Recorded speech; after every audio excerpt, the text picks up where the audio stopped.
มาเด้อมาหาเด้อไอ้น้องเด้อผู้ใดยังสละเวลาใดยังตัดสินใจสูงใดมาหาเดี๋ยวเด้ออยู่ห้องการเด้อส่วนนี้กำลัง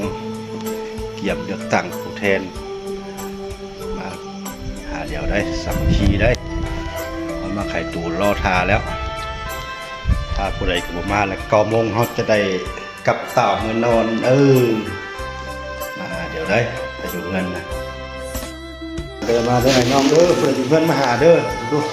ด่านายมาวัด3-4 คนมันเพื่อนมาหาเดี๋ยวได้เกี่ยมได้สั้นหมดแล้วได้เรียบบานการเงินเขาเนี่ยมาสวยเดียวได้เขาได้ก็มาเดี๋ยวผู้ใดก็ได้จะเจอเย็นเยอะได้มาหาเดี๋ยวเด้อโอ้ขังกันเลยแค่ว่าเมื่อเสาร์เนี่ยวันนี้นี่หลายพิเศษหลายคนเรียกที่สองมาหลายงานพิธีเป็นบอกหลายมันเลยคือมาเรียกที่3เรียกงานเศรษฐกิจนี่นะแม่เอิ้นว่าหลายเงินวันนั้นจะไปเงินนั่นทั้งแขวงเนาะหมกที่บอลเราไปแล้วบุรีนะอันที่2อันที่3เรียกงานเศรษฐกิจนี่เนาะเอิ้นว่าเรื่องออกให้2 ล้าน 2แต่ว่ามา4นั่นน่ะเอิ้นมาให้สังเกตการเลยเวลาปอดบัตรเนาะลงมาขนาดเนาะแล้วก็เรียนวงแล้วคุณบอกวงแล้วเริ่มเขียนชื่อแล้วพิมพ์มันเยอะเลยเพื่อเป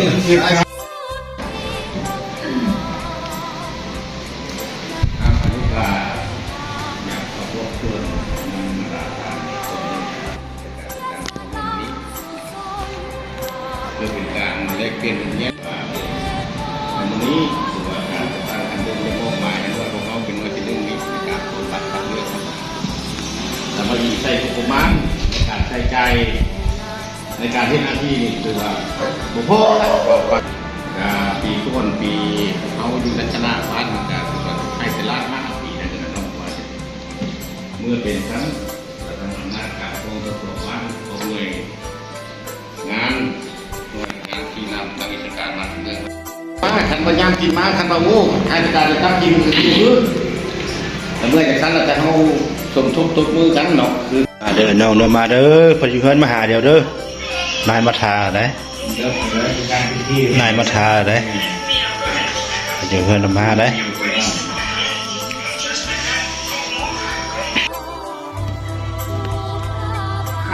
กำลังบุคคลเนาะลูกค้าท่องเป็นคนบัดอยู่ที่บ่ได้กำลังใส่ซิดดูบัตรไปปนเราดูนี่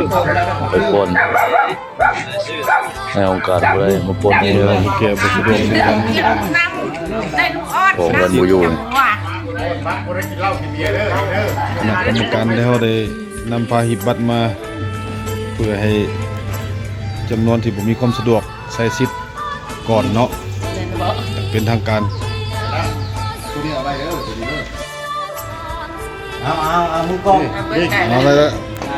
ถ่ายแล้วปลดเลยทางเทเอาเลยเอามาก่อนเลยพักนึงเลยพักลงอันใส่กันเดี๋ยวเงี้ยบอกจบยีบบอกเนี่ยมันไก่บ้านเฮาปีนี้ไปถึงเรียกเอามันขึ้นที่ที่ตัวจริง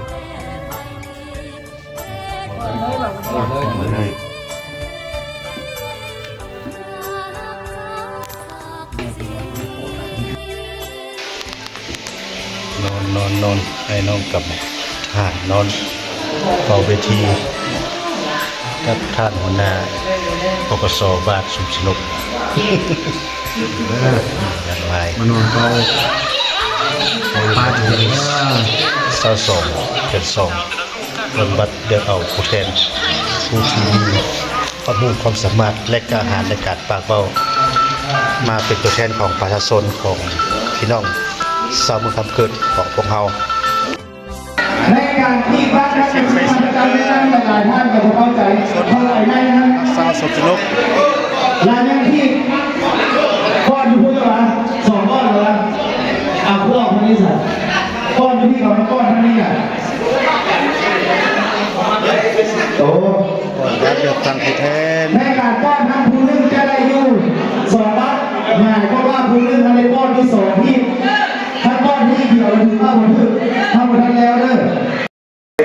สิแล้วแล้วใกล้สิแล้วแล้วคนบอกว่าลงมาแล้วผักเศร้าบันไดเนาะก็มานั่งผักเศร้ายืน แล้วก็ทั้งคณะฮับพิซซ่ตั้งสมสนุกดีร้าน200,000กีบโอ้เพื่อน ส่งกับนับใจแยกบัดหน้าปกสบานสมสนุก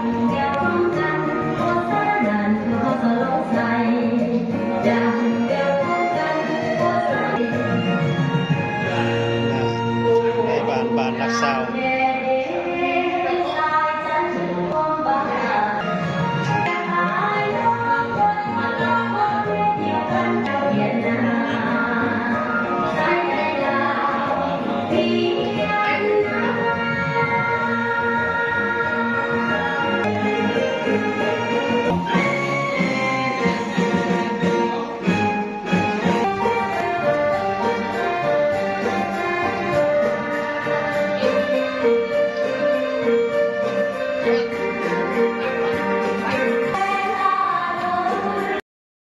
พักเที่ยงกินข้าวก่อนข้าวสวยแล้วก็จะเดินต่อพักแรง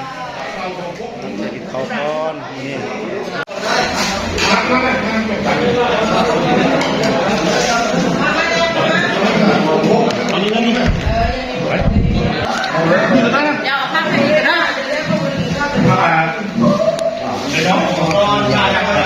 ตอนเที่ยง มาบ้างกินเบิร์ดแต่บริกินได้ตัวเองอะไรนะเราผมซ้อนอ่ะมาเองนั่นอ่ะเวลาเราไปจู้มันเลยเนาะ ถ้ามาเลยไม่ได้ไหม นานมาเลยจัดเอาก็ต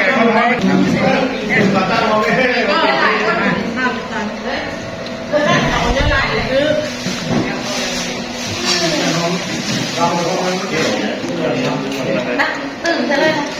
จับยังไงเข้าเลยไหมนะเดี๋ยวเข้าจับแกมันไม่ได้มันเสียได้ไม่ผมมีแล้วแม่ตักตะกุยไปแล้วป่วยวัด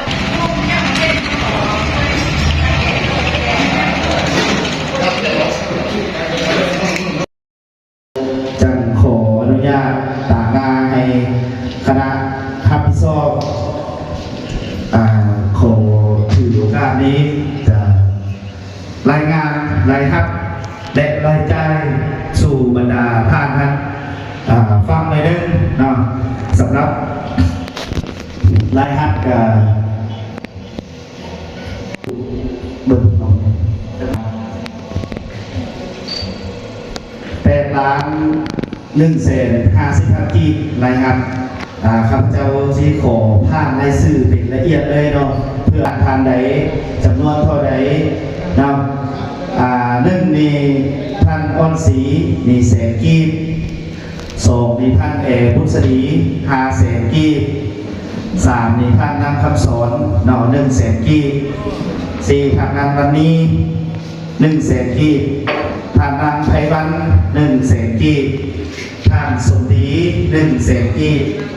ท่านสังทอง200,000 กีบท่านนางคำ500,000 กีบท่านเสียงบุญทอน150,000 กีบท่านคิดแก้ว200,000 กีบ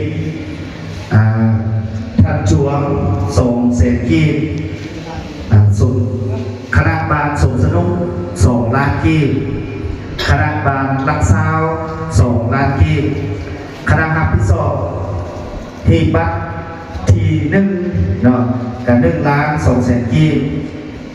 ท่านนี่มี100,000 กีบท่านแหวน200,000 กีบท่านบุญมี300,000 กีบท่านเซิร์ฟทองในบางสมสนุกเขา100,000 กีบรวมรายรับที่เป็นเงินสดทั้งหมดนี่ถือว่า8,150,000 กีบและนอกจากนี้ยังมีผู้ที่อุปถัมภ์เป็นวัตถุเป็น